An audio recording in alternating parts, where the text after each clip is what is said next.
Movie start होते ही हमें बाप और बेटा दिखाया जाता है जो उस वक्त बोट में बैठे होते हैं और एलिगेटर्स पकड़ रहे होते हैं। उनमें से बेटा टॉयलेट करने किनारे पर जाता है और जब वो वापस आता है तो वो देखता है कि किसी ने बड़ी बेरहमी से उसके फादर को मार डाला है। लेकिन इससे पहले कि वो कुछ सोच समझ पाता, कुछ कर पाता, कोई पीछे से आकर सिर्फ हाथों से ही उसके 2 टुकड़े कर देता है। इसके बाद हमें दिखाया जाता है बेन जो अपने कुछ फ्रेंड्स के साथ एक फेस्टिवल में आया था। रिसेंटली उसकी 7 साल की फ्रेंड ने उसे छोड़ दिया था, जिसकी वजह से वो काफी अपसेट था और उसको भुलाने की वजह से वो उस फेस्टिवल में आया था। लेकिन उस फेस्टिवल में बहुत ज्यादा लड़कियां थी जिन्हें देखकर उसे उसकी और भी ज्यादा याद आ रही थी। वहाँ पर उसने किसी से हॉन्टेड स्वैम्प टूर के बारे में सुना था और वो वहाँ पर जाने का प्लान बनाता है। और उसके बाकी फ्रेंड्स में मार्कस जो ना चाहते हुए भी उसके साथ जाने के लिए एग्री हो जाता है। वो दोनों उस शॉप पर जाते हैं जहाँ पर ये टूर्स करवाए जाते थे। वहाँ का ऑनर उन्हें बताता है कि अब वो टूर नहीं करवाई जाती। इसकी वजह ये है कि वहाँ जाना अलाउड नहीं है, लेकिन वो उन्हें दूसरी शॉप का एड्रेस बता देता है जो ये टूर अभी भी करवा रहे थे। एड्रेस लेने के बाद वो दोनों उस शॉप पर जाते हैं और वहाँ वो एक लड़के एंड्रयू से मिलते हैं जो ये टूर करवाता था और वहीं पर 2 मॉडल्स भी होते हैं। वो दोनों अपने डायरेक्टर डग के साथ इस टूर पर जा रही थी। टिकट्स लेने के बाद वो दोनों टूर बस में जाकर बैठ जाते हैं और वहाँ पर और भी लोग होते हैं जो कि उस टूर पर जा रहे थे। एंड्रयू उस बस को ड्राइव करके शॉप तक ले जाता है और वहाँ जाकर वो सब लोग बोट में बैठ जाते हैं। एंड्रयू बोट स्टार्ट कर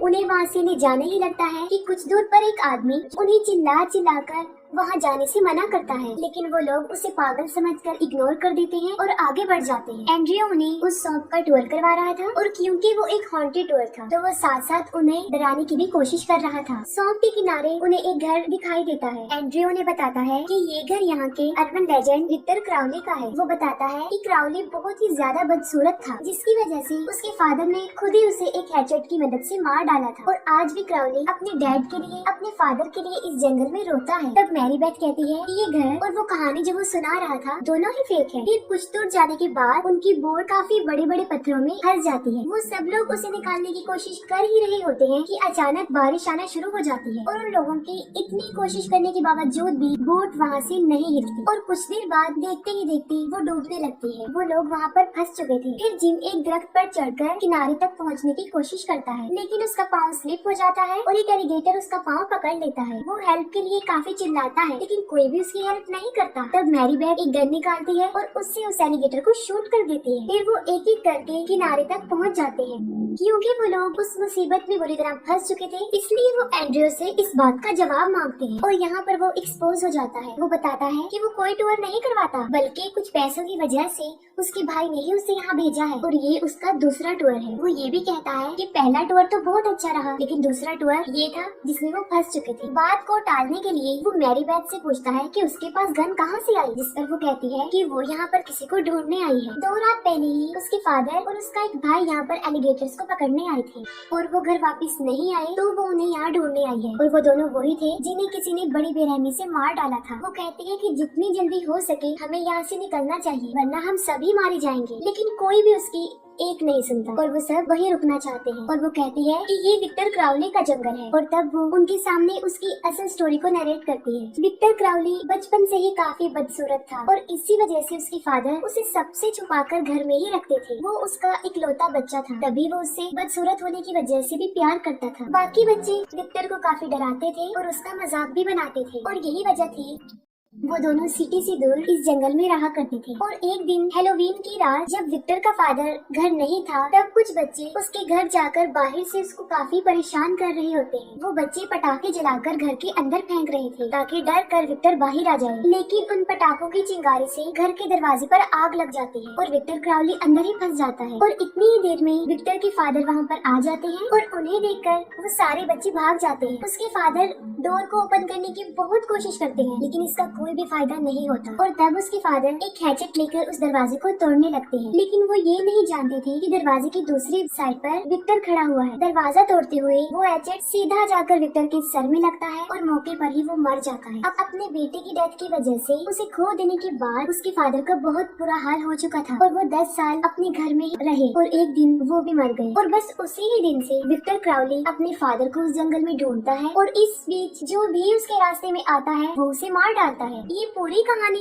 सुन लेने के बाद भी कोई भी उसकी बात पर बिलीव नहीं कर रहा था, बल्कि वो ये कह रहे थे कि हम विक्टर क्राउली के घर को बहुत पीछे छोड़ आए हैं। तब मैरी बेथ कहती है कि वो क्राउली का असली घर नहीं था और वो उन्हें उसका असली घर दिखाती है, जो कि बिल्कुल उनके सामने था। और रोड तक पहुंचने के लिए उन्हें क्राउली का घर पार करना पड़ेगा। चलते चलते उन्हें एक बहुत खौफनाक आवाज सुनाई देती और कोई भी उस घर की तरफ जाना नहीं चाहता था। लेकिन जिम की हालत काफी खराब हो रही थी। तब शैनन अकेले ही उसको लेकर घर की तरफ बढ़ती है और जैसे ही वो दोनों घर के पास पहुंचते हैं, विक्टर क्राउली निकलकर घर से बाहर आता है और हैचेट से बुरी तरह मार मार कर जिम के 2 टुकड़े कर देता है। और तभी शैनन वहाँ से भागने की कोशिश करती है, लेकिन विक्टर क्राउली उससे भी पकड़कर बुरी तरह मार देता है। और ये सीन काफी डिस्टर्बिंग है। उसे देखकर बाकी सब तो भाग जाते हैं, लेकिन मैरी बेथ उसे शूट करने लगती है। और जैसे ही विक्टर क्राउली उसकी तरफ बढ़ता है, वो उस पर गोली चलाकर उसे नीचे गिरा देती है और वो भी वहाँ से भाग जाती है। वो सब फिर से मिल जाते हैं, लेकिन उनके दरमियान डग नहीं था। और दूसरी तरफ हमें डग दिखाया जाता है, जो अकेला ही भाग रहा था। और भागते भागते वो विक्टर से टकरा जाता है और विक्टर क्राउली गर्दन मरोड़ कर उसे भी मार डालता है। उधर दूसरी तरफ वो सब वहाँ से निकलने की कोशिश कर रहे थे, लेकिन घूम फिर कर वो फिर से उस घर के सामने आकर खड़े हो जाते हैं। तब मैरी बेथ कुछ हथियार ढूंढने उस घर में जाती है और उसके साथ बेन भी जाता है। और वहीं पर मैरी बेथ को उसके फादर और भाई की डेड बॉडी मिल जाती है, जिन्हें देखकर उसका बुरा हाल हो जाता है। इतने दर्दनाक तरीके से मरा हुआ देखकर वो बहुत रोती है। दूसरी तरफ उन लोगों को झाड़ियों में से किसी की आवाज आती है। तब मार्कस चेक करता है तो वो किसी जंगली जानवर का छोटा सा बच्चा होता है और तब वो बेफिक्र हो जाते हैं। तभी विक्टर क्राउली वहाँ आकर मॉडल जेना को पकड़ लेता है और वो बेल्ट सेंडर मशीन को उसके मुंह पर चला देता है। उसे देखकर मैरी बेथ का बहुत खून खोलता है। वो अपने कंट्रोल से बाहर होकर उस पर अटैक कर देती है, जिससे वो नीचे गिर जाता है। और फिर बेन मैरी बेथ को खींचकर वहाँ से ले जाता है। मौके का फायदा उठाकर एंड्रयू विक्टर क्राउली को मारने लगता है, लेकिन क्राउली बड़ी बेरहमी से उसका सर धड़ से अलग कर देता है और बहुत दर्दनाक तरीके से उसकी भी मौत हो जाती है। जेना में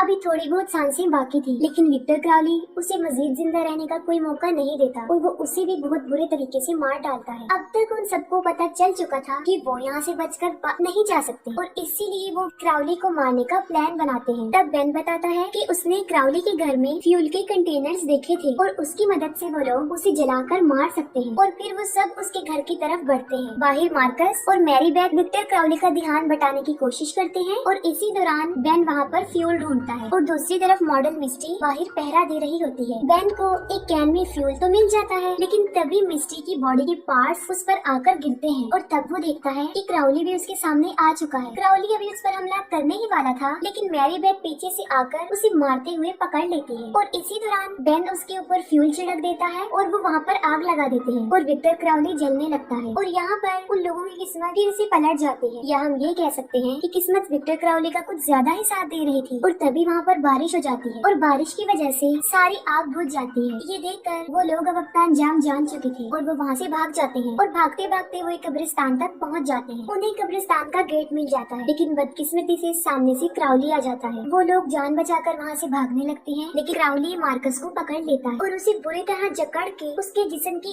एक एक हड्डी तोड़ देता है। बेन अपने बेस्ट फ्रेंड को मरता हुआ देखकर काफी अपसेट तो हो जाता है, लेकिन अफसोस ये कि वो उसके लिए कुछ भी नहीं कर पाता। तब मैरी बेथ उसे लेकर कब्रिस्तान से बाहर निकल जाती है। तब क्राउली गेट का सरिया निकाल कर उन लोगों की तरफ फेंकता है, जो सीधा जाकर बेन के पाँव में लग जाता है। और अब वो लोग अपनी मौत के बिल्कुल सामने थे। क्राउली भागकर उन लोगों की तरफ बढ़ रहा होता है, लेकिन यहाँ पर बेन एक समझदारी करता है। वो सरिया निकालने की बजाय विक्टर क्राउली की तरफ मोड़ देता है और वो सीधा जाकर उसके अंदर घुस जाता है। वो दोनों वहाँ से निकलकर आगे बढ़ते हैं। तब मैरी बेथ को उसके फादर की बोट मिल जाती है। वो दोनों बोट में बैठकर वहाँ से निकल जाते हैं और यहाँ पर ऐसा लगता है जैसे वो लोग क्राउली से बच गए हैं, लेकिन हकीकत में ऐसा कुछ नहीं है। वो दोनों बड़े आराम सुकून से वहाँ से निकल रहे होते हैं। तभी विक्टर क्राउली मैरी बेथ को पानी में खींच लेता है। वो किसी तरह खुद को छुड़ा लेती है और तभी उसे पानी में बेन का हाथ नजर आता है। तब वो उसका हाथ पकड़कर पानी के ऊपर आ जाती है, लेकिन बाहर आकर वो देखती है कि क्राउली ने बेन का हाथ काट कर खुद पकड़ रखा था और वो लोग काफी मुश्किल में थी। क्राउली अब उसे भी पकड़ लेता है, जिस पर मैरी बेथ काफी चीखती चिल्लाती है और उसकी चीखों के साथ ही ये मूवी एंड हो जाती है।